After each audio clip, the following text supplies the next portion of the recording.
Glórias e louvores ao Senhor. Boa noite, meus irmãos, minhas irmãs.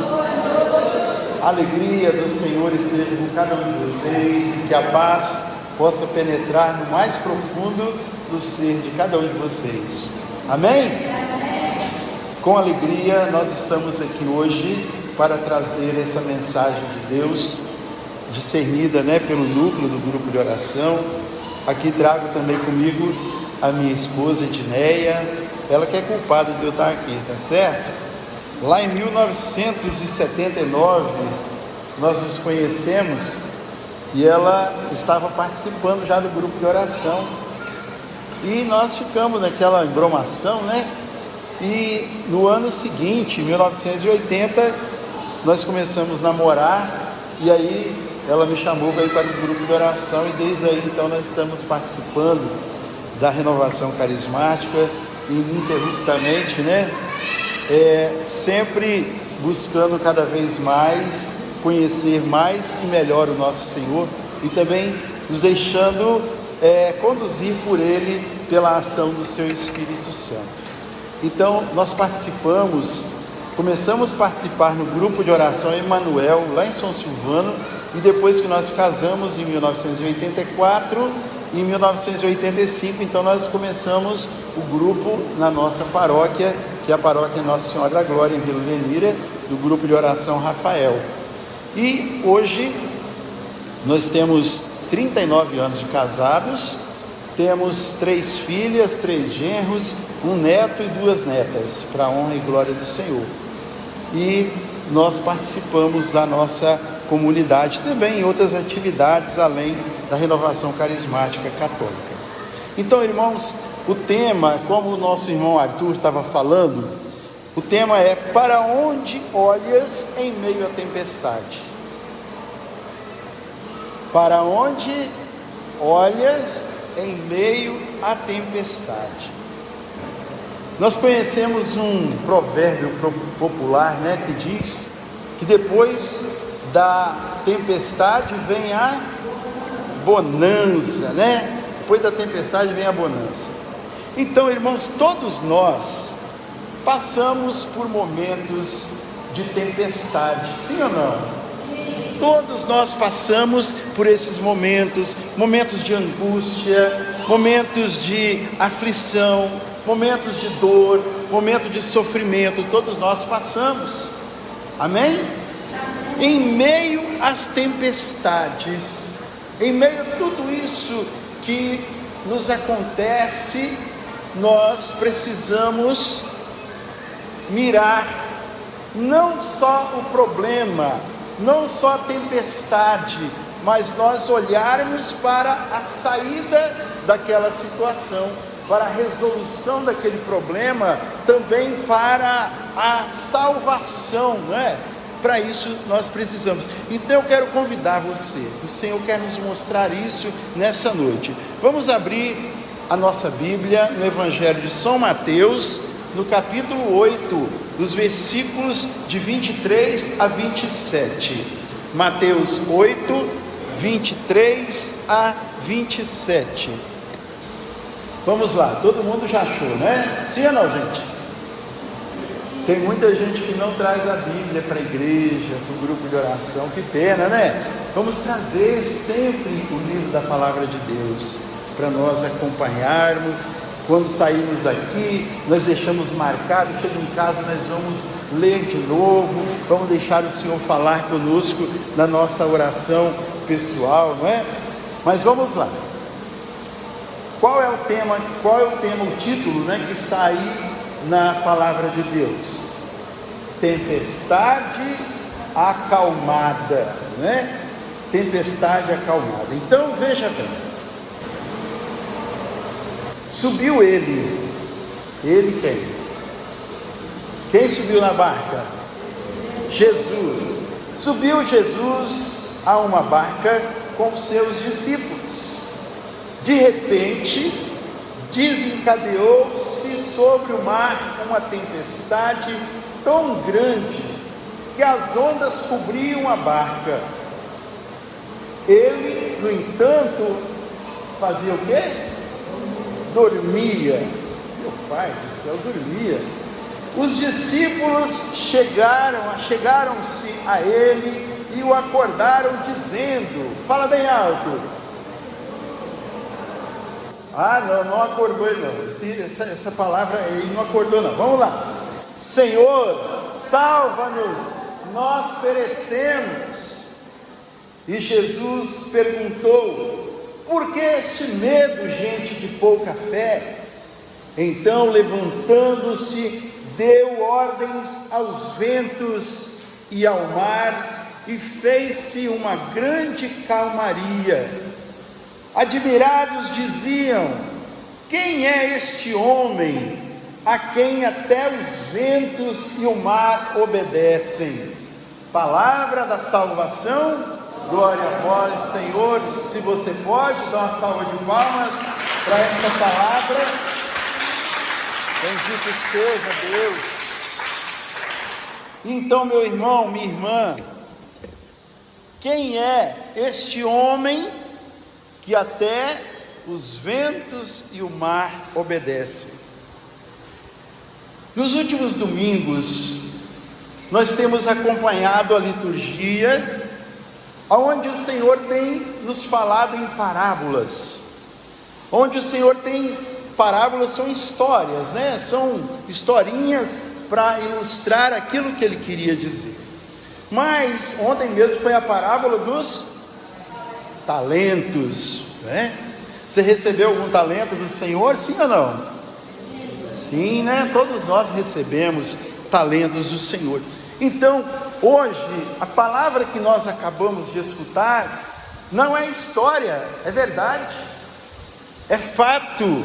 Aquilo que o Senhor traz para nós hoje é a narração do que de fato ocorreu no exercício do ministério dele na Galileia. Se nós pegarmos aí na nossa Bíblia, nos trechos, nas perícopes anteriores a essa que nós estamos refletindo, nós vamos ver o quê?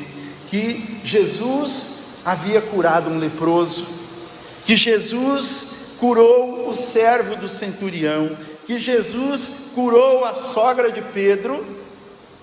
Acho que foi por isso que Pedro negou Jesus, hein? Porque curou a sogra. Graças a Deus, minha sogra é muito boa. Então, ele curou a sogra de Pedro, e ele expulsou vários demônios, vários espíritos maus, e curou muitos enfermos.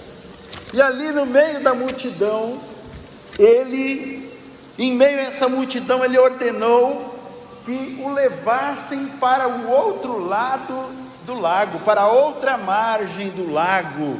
Esse lago é um lago grande, também onde era chamado de mar, né? Mar da Galileia, ou lago da Galileia. E Jesus então estava ali no meio daquela multidão e queria atravessar aquele lago, e seus discípulos foram com ele. Certamente Jesus estava cansado, e se nós pegarmos o texto de Marcos ou também de Lucas, que são paralelos a este, vai dizer que era a tarde, né? Então quer dizer, nisso que eles pegaram o barco e foram atravessando. Jesus estava cansado depois de uma jornada de evangelização, de muita luta até com os espíritos maus. Ele então estava aí cansado, e ele dormiu no barco. E nisso que eles já estavam bem afastados, né, da margem, o que aconteceu? A palavra diz que vieram ventos, muito vento sobre aquela barca, e as ondas pareciam que ia cobrir a barca, e certamente saculejando para lá e para cá. Jesus está dormindo, e eles então ali preocupados com toda aquela situação. E a onda vai me pegar, o que nós fazemos? E a onda enchendo a barca de água. E quando eles viram que já não tinha mais jeito, aí eles foram lá: Senhor, nós estamos perecendo. E Jesus então levantou-se ali e disse: ó homens de pouca fé, não é? E ele lhe estendeu a mão e o mar acalmou. E aqueles que estavam ali ficaram admirados. Por quê? Como pode? Quem é esse camarada que é obedecido pelos ventos, que é obedecido pelas ondas do mar? Quem era ele, gente? Jesus. Mas não só Jesus, é o nosso Senhor, o nosso Salvador. Amém, irmãos? Então, irmãos, você e eu, que estamos aqui hoje, nós fomos também chamados, somos discípulos do Senhor, retirados do meio do mundo, retirados do meio da multidão, e fomos trazidos aqui num convite do Senhor, para entrarmos na barca com Ele e passarmos para outra margem, para mudarmos para o outro lado, para atravessarmos este mar que está à nossa frente. E nós podemos aqui então, irmãos, comparar esse barco com a igreja. E aqui a igreja, ela é um lugar por excelência, onde nós podemos encontrar-nos com o Senhor, e Ele nos chama para estarmos aqui. E assim, quando nós aceitamos, irmãos, pode observar quantas tribulações nós também passamos, quando nós entramos na barca do Senhor, quando nós assumimos esse chamado do Senhor, de poder estar com Ele, estar unido a Ele. Quantas tribulações, quantos convites do mundo nós recebemos, quantas pessoas tentam nos tirar da presença de Deus, quantas ventanias vêm sobre nós, as críticas e um monte de coisa. Quantas coisas vêm sobre nós, mas Jesus quer dizer para você e para mim, como Ele disse para aqueles homens, olha bem, Jesus não pegou o remo e começou a remar, Jesus também não chamou os discípulos para poder deitar ali no barco com Ele. O que Ele fez? Ele deixou o barco com eles tinham que atravessar o Senhor, não é? Então nós podemos dizer, se mesmo aqui na casa do Senhor, na barca do Senhor, nós passamos por tribulações, enfrentamos tempestades, por que então que nós vamos seguir o Senhor? Para passar aperto? Isidoro? Para passar aperto? Para poder passar medo? Não, o Senhor nos chama para estarmos com Ele, durante todo o tempo, embora que o Senhor permite que nós passemos por esses perrengues, mas nós podemos ter a certeza que nós estaremos sempre acompanhados por Ele, nós estaremos sempre acompanhados por Ele, e muitas vezes nós ouvimos alguns pregadores, algumas pregações que nós vemos por aí, que fala do Jesus light, do Jesus que tudo faz, que tudo pode fazer para deixar a gente numa boa, numa tranquilidade, para ganhar dinheiro. Se você pagar o dízimo, você vai ter dinheiro. Se você der uma oferta não sei de quanto, você vai ter isso, vai ter um carro, vai ter uma casa com piscina e tudo, não é? Mas isso é mentira, isso é enganação, embromação. Esses carros, essas casas com piscinas, sabe quem vai receber? Os donos das igrejas, esses que pregam essa facilidade da prosperidade, disso, daquilo, porque Jesus nunca prometeu isso. O que Jesus disse? Aquele que quiser me seguir, renuncie a si mesmo, tome a sua cruz e venha me seguir. É isso, não é? Ele não prometeu boa vida a ninguém. Ele prometeu, sim, que aqueles que estão com Ele receberão a salvação. Amém, irmãos? Amém. Então, os discípulos que estavam com o Senhor, diante daquela situação toda, eles não pularam no mar, mesmo vendo a barca tombando, mesmo vendo a barca enchendo d'água, eles não pularam no mar. Por quê? Para voltar estava longe, para chegar do outro lado também estava certamente mais longe ainda. Então o que eles fizeram? Último recurso, Jesus estava ali. Senhor, salva-nos, nós estamos perecendo. E assim, irmãos, não tem aquela passagem, não, aquele dizer das pessoas, quando tem alguém doente, já foi no médico, já foi e não teve cura, aí a pessoa fala, só Jesus, não é? Só Jesus na causa. Quando acontece a coisa triste, uma coisa que desfavorece a gente, só Jesus na causa. Pois é, mas eles ainda naquele momento final, certamente um pouco temerosos, mas foram lá e acordaram o Senhor. Eles foram lá e chamaram o Senhor. Também, irmãos, quando a tempestade se levantou, eles fixaram os olhares aonde? Primeiramente, na tempestade, mas depois demoraram, passaram o aperto. Então depois é que eles enxergaram que Jesus estava ali. E como eu disse, todos nós passamos também por perrengues, passamos por tempestades, passamos por dores, passamos por doenças, e nós deixamos Jesus dormindo.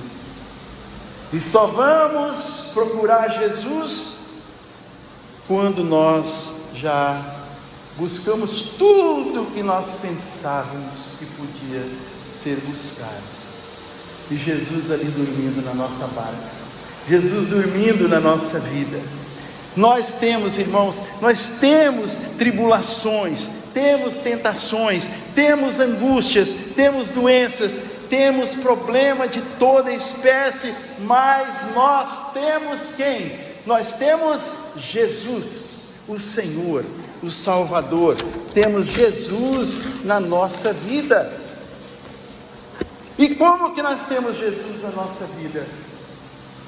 Nós temos Jesus na nossa vida através da palavra que nós temos aqui para meditar, não só no dia do grupo de oração, não só na celebração do domingo, mas todos os dias nós temos a palavra de Deus, onde a Bíblia é a voz de Deus que fala para nós, que fala para o nosso coração, que consola o nosso coração, que encoraja o nosso coração, que nos dá orientação para nós seguirmos na nossa caminhada. Nós temos também, irmãos, a Eucaristia, Jesus Eucarístico, que nos alimenta.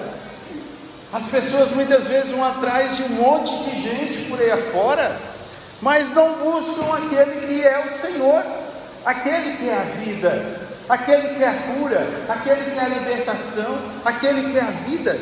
Jesus na Eucaristia. Nós encontramos Jesus aonde? Na oração, na nossa vida de oração. Encontramos Jesus também no jejum que nós podemos e devemos fazer. Encontramos Jesus no perdão, na reconciliação, no sacramento da confissão, quando Jesus perdoa os nossos pecados. Encontramos Jesus na nossa comunidade reunida. Nossa comunidade reunida, irmãos, quando nós estamos unidos, nós aqui formamos o corpo de Cristo. Quando nós estamos reunidos, quando nós enfraquecemos, o irmão que está aí conosco, ele vai nos ajudar, amém? Quando a gente está só, nós ficamos perdidos. Quando nós estamos acompanhados, nós nos sentimos mais seguros, sim ou não, gente? Sentimos mais seguros. E como uma visualização, uma moção que o grupo daqui teve, de que muitas pessoas estavam no lugar, e que Nossa Senhora chegou e pegou na mão daquelas pessoas, e foi conduzindo, certamente tirando-as de um local de perigo, um local de sofrimento, e Nossa Senhora conduzindo a cada um pelas mãos. Em alguns cursos, de segurança do trabalho, que a gente participa, talvez lá no nosso emprego, a gente vê, por exemplo, se estiver pegando fogo em um local, um local fechado, e ali tem uma porta estreita, se todo mundo quiser sair de uma vez só, o que vai acontecer? As pessoas vão se pisoteando, não é? Porque não cabe todo mundo na porta. Então, para todo mundo sair, o que acontece?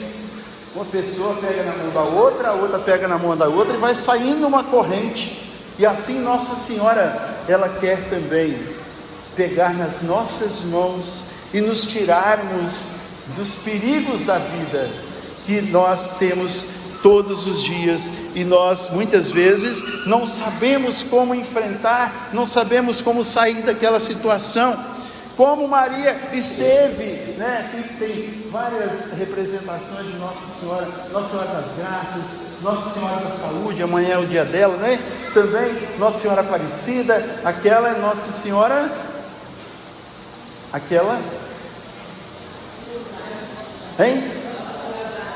Rosário, Nossa Senhora do Rosário. Pois é, então Nossa Senhora pega nas nossas mãos e vai nos conduzindo. Então, irmãos, e para onde ela vai levar-nos? Vai levar para Jesus, vai levar para Jesus, assim como ela fez aquelas bodas de Caná. Meu filho, eles já não têm mais vinho. Meu filho, eles estão sofrendo. Meu filho, eles estão perdidos, estão sem caminho.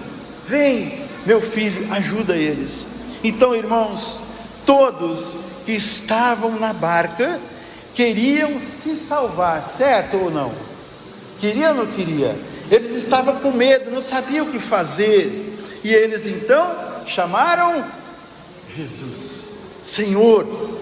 Olha a importância, Senhor, quer dizer, dono da minha vida, Senhor, dominador da minha vida. E eu pergunto a você, você tem olhado para Jesus em meio às suas tribulações, em meio às suas dificuldades, em meio às tempestades que você passa no dia a dia? Você tem olhado para Jesus? Sim ou não, gente? Sim ou não? Sim. Sim, temos que chamar Jesus. Chamar Jesus. Chame Jesus. Encontre Jesus que está na tua vida. Chame Jesus, encontre com Ele, e Ele está na tua vida. Conheça Jesus, que é obedecido pelos ventos e pelo mar. Conheça Jesus, tenha intimidade com Ele. E nós vamos então agora, irmãos, para encerrarmos, nós queremos clamar, pedir ao Senhor que venha tirar os nossos medos, que venha dar a direção para a nossa vida, que venha acalmar o nosso coração.